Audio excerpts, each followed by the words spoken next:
Hey gang, welcome to another Toolbox Talk. I'm in the shop today. We're just fucking around. It's a Sunday, so we cleaned up from last week's disasters of making lots of different things, and we're repopulating a new RAM control panel with all the electrical switches and outputs and controls, and making sure everything fits in the bent and engraved and powder-coated panel. Actually, it's anodized, sorry.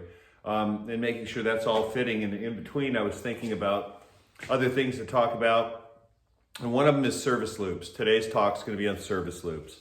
A lot of people call them a lot of different things, but whenever you rig something, you have your work device, whether it's a ratchet or a hand pull or whatever, which comes down from your operating station, goes up through your grid, whether it's a truss, a goalpost, the reds in a stage, whatever. So it goes from the ground up top, and then out to your performer. And when we rig stuff, I always allow for other things to happen. Your marks are gonna always change. They're gonna say, oh, let's start here. And then it's gonna be like, no, let's start there when you start doing these things. So rather than having to bring things down and retie them all the time, if your stage is a short stage, 10 or 12 meters, you can put a service loop halfway in between, so you can either lengthen or shorten where that starting mark is. And in fact, you can change a huge amount of distance without ever having to change your setup. All you do is change your marks, let out, or bring in more line. And I do that by putting in a reverse 1 to 2 in a service loop. Now, this comes in handy, say, if you're ratcheting someone off of, or hand pulling even, off of a balcony, and they have to drop 2 stories for the camera to follow it, so you can sell that they're falling to the ground. Well, if you just do a hand pull, when you let it out, you're limited by the distance to your reds, or you're going to 2 block your pull line or your ratchet line or whatever. It's going to only have so much distance. Whereas if you have one of these systems already in your line, you can hook it to a device. So you've got a clutch holding it steady, then you can put a gold tail behind it. So that you can open the clutch on cue and then gold tail the person however you want down as far as you want. If you've got a 10 meter perm and it's a 1 to 2, that gives you 20 meters of distance you can cover. So the camera can track from this high shot all the way down, maybe not getting impact, or you could have impact at that point. Depends on what you're trying to achieve. So you can adjust things. You can put a secondary work system in without ever having to rig. So when we rig, I always put one of these in. It's 1 extra pulley, 2 extra pulleys actually. The friction isn't that much, even on a hand pull. If I'm worried, the main things you can get into is this. I'll show you here. We've got our line coming up here from the floor. This is our operator's line. This could be whatever. It goes to a ram, goes to a hand pull, goes to whatever, okay? This goes through a pulley. Normally this could go straight out to your performer. Instead, we come next to it, make a loop between another pulley. You notice I've Wembley wrapped these diagonals from the top to the bottoms. This is an odd customer size piece of truss I've got here for fitting their equipment. It's 289 on centers, or I'd rather 289 overall, so it's a little bit short of the normal centers. So these chokes are longer than I like. Normally they are bone tight. It's only the length of these fabulous Austria Alpins that I use. I wish I would have bought more now that they've discontinued them. They're ideal because the pulley orients so nicely in the small loop, and that's the correct radius for the span set. Or polyester round sling, whatever you want to call it. I'm American, so we call them span sets. That's just what it is, because they were the biggest manufacturer for a long time. Kind of like Q-tips, kids. You end up calling them Q-tips. So instead of just going straight out, we come through another pulley, and in this bite, we put a reverse 2 to 1, also a 1 to 2. And I just, for example here, barrel knotted this to it, but you can do this. I mean, I love barrel knots. They're compact, there's enough tail. I've got a 1-hand tail, it's a 3-wrap barrel knot. It goes to the pulley, it saves me an additional floppy connector. I try to keep all this as short as possible, because every time you need to react to something, what you have is you have this distance you're fucking with. So the more of this you have, the less responsive everything's going to be and the more motion you have to impart. So anyway, what we do is in this bite, we put a reverse and go down to our operating station again.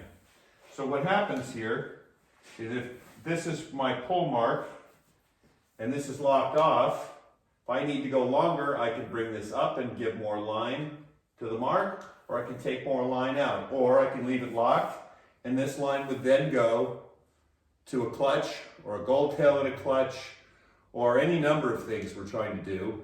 I can hook it to a capstan if I need to reset things. I can hook it. Anyway, it goes to your base station. This allows you to add other toys to the toy box without having to re-rig anything up here. Couple things to note. I've gone node to node because it's the strongest place. I've also not gone very wide here because the flatter this angle between these two pulleys, the more effort you're going to have to use on this because it's a reverse. So it makes no sense, but you also don't want this right next to this because over your 10-meter stage height or whatever distance, it tends to twist. And if it twists up, then all of a sudden you've got this crap happening. This pulley's all the way over here. They're locked together and it's a nightmare. So you just bring them far enough apart so they orient, but close enough so that you're not fighting an additional factor of load because this angle has flattened out, okay?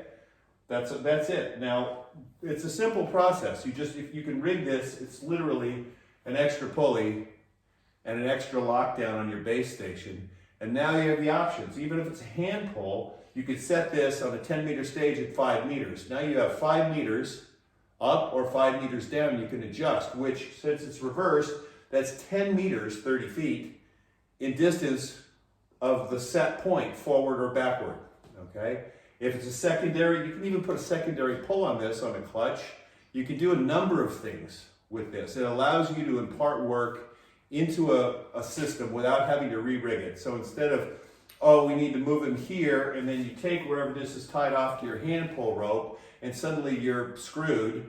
You need to bring it down, lengthen it out, retie it, take it back up, reset your marks, and go. Instead, you just keep your marks where you are happy on your hand pull, and you change this in its height until the performer's where they need to be. So all you've done is change the performer's line. You haven't changed your marks. Same with a ratchet, especially because you don't want to retie, reset, refuck around with all the equipment. All you do is change your distances here. You can add or subtract right here. So this service loop saves you a huge amount of time because, of course, we know we're always pressed for time doing the rigging, but the camera can take all day or the lighting can take all day. For us, this makes it quick, easy, simple. For the imparted extra friction, it's very little friction in this system, especially if you rig it nicely, and it gives you a ton of options.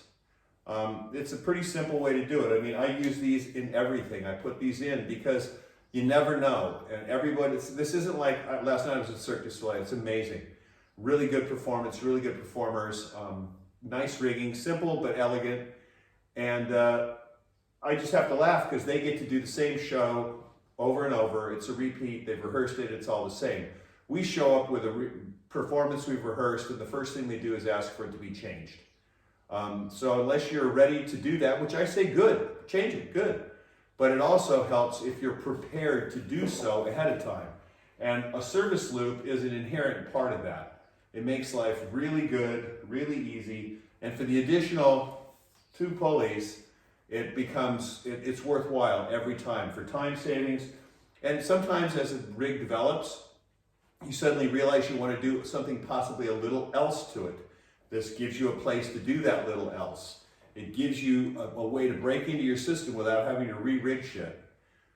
It's a really simple, really quick solution, and it's the way we rig stuff. It's like the whole rigging alchemy. You're trying to do something and change something on the fly, but this allows you to do it intelligently. It's not just throwing spaghetti at the wall and seeing what sticks. You can do a lot of things with this. So that's just today's quick thoughts. I mean, this is going to be a short toolbox talk, kids, because there's no point in dragging this out. But put service loops in. That's what I call them. Other people, who knows? I mean, I don't know a lot of people that run these unless they're forced to, but having one in place ahead of time makes life easy. The main things to remember, especially if you're using it with a ratchet, if this line, your performer line, was going to a ratchet, With this reverse, 1 to 2, this is going to see double the load you're throwing in the lines, kids. So if your clutch is set for 1,500 kilo, and you're suddenly hammering it with over that, this is going to slip the clutch. Okay, so suddenly nothing's going to happen the way you thought it was going to happen. Conversely, if you're pulling on this, you're pulling double the weight. Okay, because you're pulling on both sides of this line. So if you're using this for a secondary movement, realize it's going to be extremely heavy. If you have a 100 kilo performer, just pick a number, it's 100, and you do this, it's technically 200 at this point on the bite.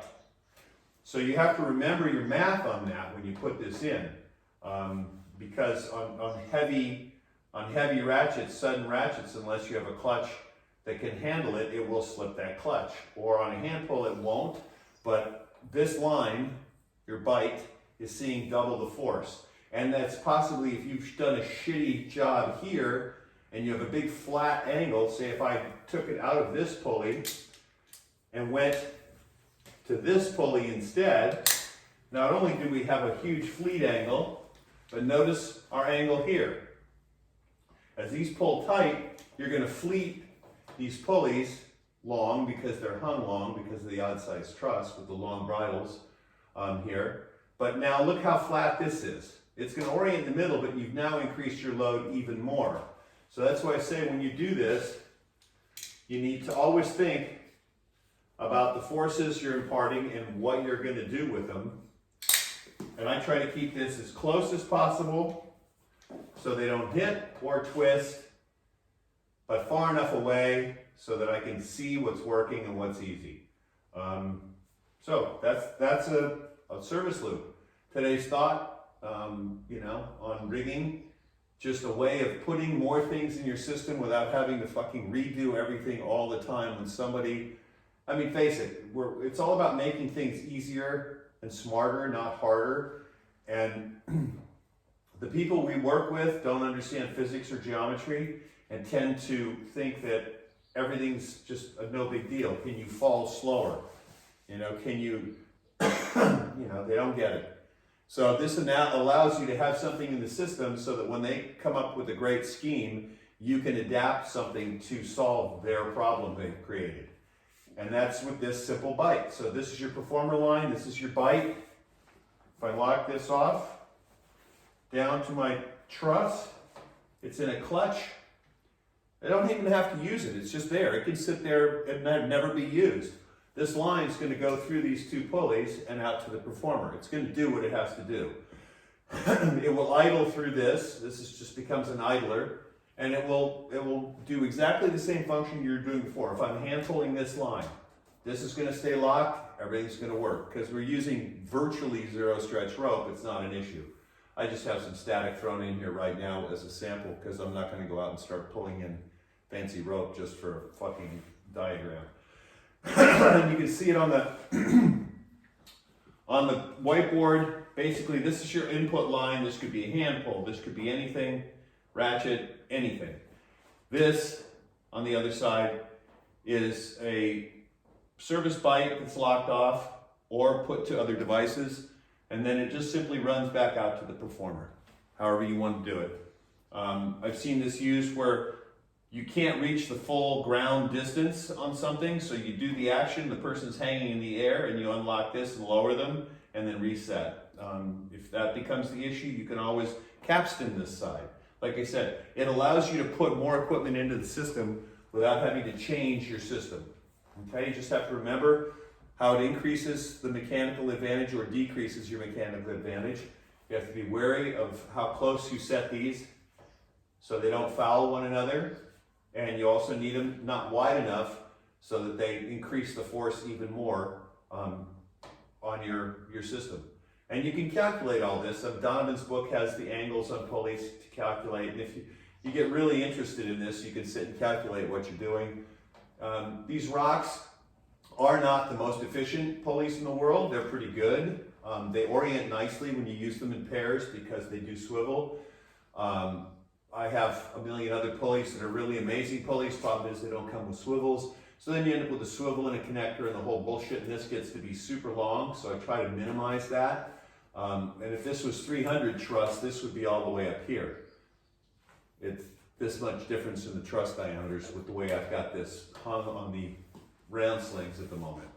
So just food for thought. If you want to look sly and get everything done correctly, put a service loop in. It takes no extra time. At your header station above your operating station, I mean, go back to the first couple of bullshit talks we did about operating stations. All you do is run all your shit up to a header. You've got a piece of truss or a beam above you that has all these different pulleys on it. You just put one of these in. Now it's done. Now it's ready. It's waiting. I mean, it doesn't have to work, but it's there. It suddenly becomes advantageous in a number of things. And the main one is the ability to lengthen or shorten your marks by keeping everything in your system set, and all you're doing is changing the performer lengths. And that's gold right there, because suddenly they don't want them to start there, they want them to start over here 5 meters. And you're like, okay, where do I get 5 meters? Oh, let me pull this down and retie everything and then send it back up and then check it and remark it. How about we just keep all the same marks and just send the performer out where you want them to go, let this out until they get to that spot and lock it off again. Oh, that was tough. That took 5 seconds. So that's what you try to do. That way all your marks stay the same and you don't have to fuck with anything else. So, yeah, just something we like to do, just a Sunday thought, a real quick, easy one, and we'll get back to working. All right, take care. We'll talk to you again. And while we're at it, we'll just do this one. We're quickly repopulating a new board, getting it ready to go in the new pelly that's above me on the shelves. We're also working on clutches and center lines on flip-flop blocks and mounts and clamps and doing all that kind of little stuff. It's a doodle day. It's not giant, heavy, ugly shit. We're not making a bunch of chips. We're actually measuring and marking stuff and getting these all ready to go together. So it's another Sunday in the shop, a little Sunday fun day.